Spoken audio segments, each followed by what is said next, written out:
We will be talking about the time. So, how do you ask for time? We already saw about clocks and how do they work.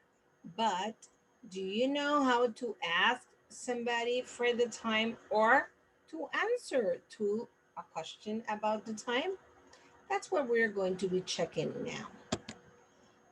When we ask for the time, the common questions or the forms that we use to ask for the time right now is what time is it?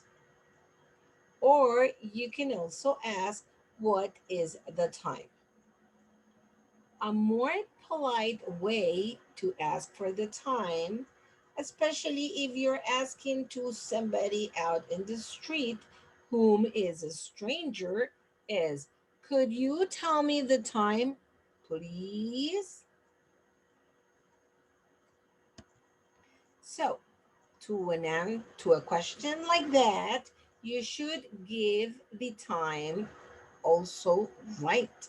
So we use it is or the short way, it's to respond to the questions that ask for the time right now. So you say, it is half past five.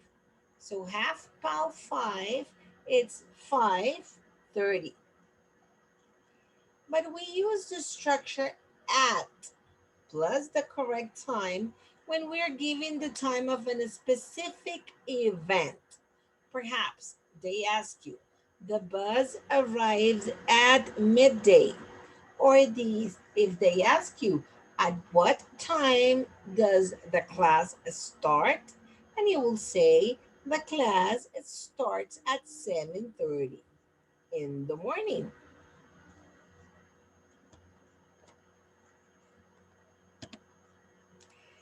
Another example might be the flight leaves at a quarter to two, or the concert begins at 10 o'clock.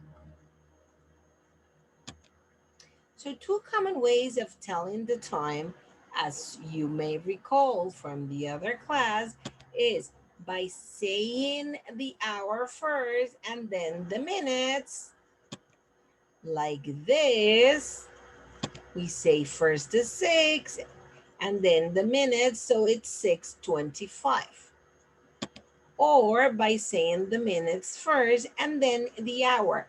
And that way implies using the words past or to. Can you remember when to use past or to? Well, the first half of the clock, which goes from minutes 1 to 30, uses the word past. And the second half, which goes from minutes 31 to 59, uses the word to. Don't forget about it. But let's check each one of them. So we start with the one, which is the first minutes. Remember that each division it's applied by 5 minutes. So it says whatever the time is, if the minute hand it's checking out the one, it will be 5 past. If it's checking out the two, it's 10 past. If it's checking out the three, we say a quarter past. If it's pointing to the four, it's 20 past. If it's pointing the five, it will be 25 past. If it's pointing the six, it will be half past because half of the clock has been reached.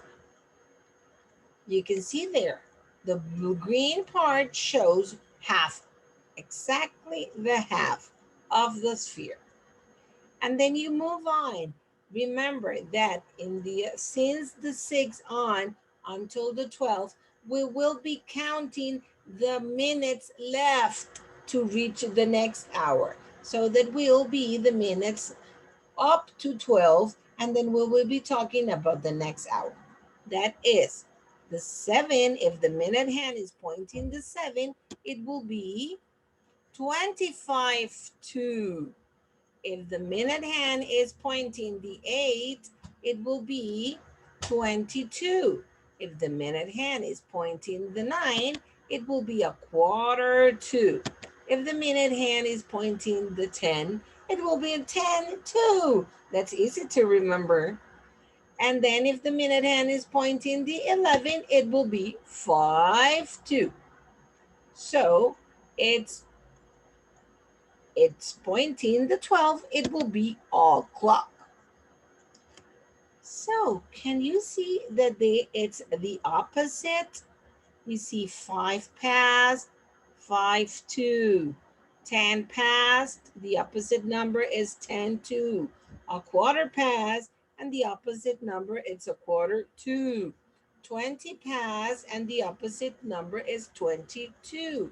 25 past, and the opposite number is 25 to. So that's something that you can remind about.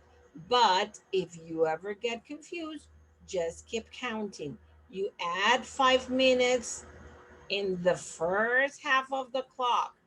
5 plus 5 is 10, plus 5 is 15, which is called a quarter, plus 5 it's 20, which is plus 5 it's 25, plus 5 it's 30, which is called half. But from here on, instead, you're counting like backwards. So how many minutes do you need to get to the 12? So this is 5, 10, 20, 25. And then the 8 is 20 minutes. And then the 9, it's 15 minutes or a quarter.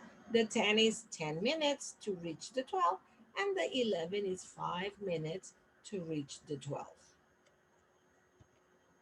So when it is 15 minutes, we normally say that it's a quarter past.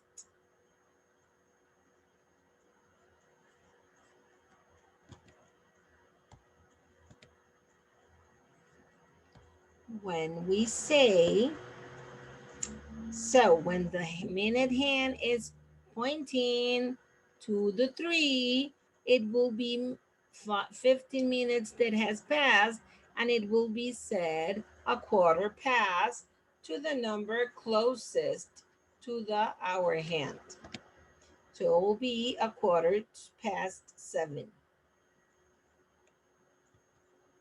When it is 15 minutes before the hour, we normally say a quarter to. So this is the minute hand is pointing the 9, which means that it's a quarter to, and the next hour, which is closest to the hour hand, will be a 1. So it will be a quarter to 1. When it is 30 minutes past, we normally say that it's half past. So we say that it's 3:30 in this case. And when it's reaching the minute hand, the 12, we called it a clock. There are no minutes. It's like 00 minutes. So we have 10 o'clock. For the 12, there are 4 expressions in English. We have the hour hand and the minute hand both pointing to 12. And it's early in the morning. We say that it's 12 o'clock. Once, if it's bright sun out, that means that it's noon or midday, the middle of the day. But if it's in the night, 12 o'clock in the night, okay, how do we call it? We say that it is midnight, the middle of the night. And then you can also continue placing the time. It's, let's If I tell you that it's a quarter to 7, you will place the hands in before the 7, and in the minute hour will be in the 9. So it will be 6:45. If I tell you that it's 13 past 12, you will have to place the hands on the 12 and then the minute hand after 13 minutes. So it will be 12:13. And if it's 10 to 9, well, I know that you already know. You place the hour hand close to 9 and the minute hand in the 10. That means that it will be 8:50. If we say that it's half past 4, yes, the minute hands has to be in the middle of the 4, and then it will be the minute hand at 6, which makes it 4:30. And if we say that it's 5 o'clock, yes, the minute hand will be on the 12 and the hour hand will be on the 5. So it will be 5:00. So that's all, folks. We will continue learning more about time in the next class. See you later, alligator.